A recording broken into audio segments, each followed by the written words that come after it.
दिल्ली में शरद पवार हे विरोधी पक्ष आणि राज्याच्या प्रश्नांची जाण असलेला नेता कोण तर ते एकनाथ शिंदेचं नाव घ्यावं लागेल.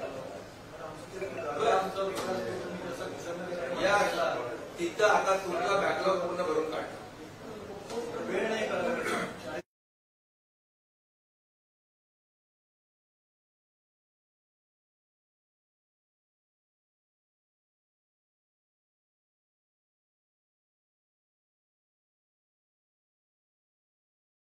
रिडेव्हलपमेंट असेल बाकी SRAचा विषय असेल आणि ज्या लोकांना ट्रेनिंग आहे सगळ्यात महत्वाचा तो विषय लोकांना तो आपला माझा ड्रीम प्रोजेक्ट होत आहे. म्हणजे त्याच्यात काय त्याच्यात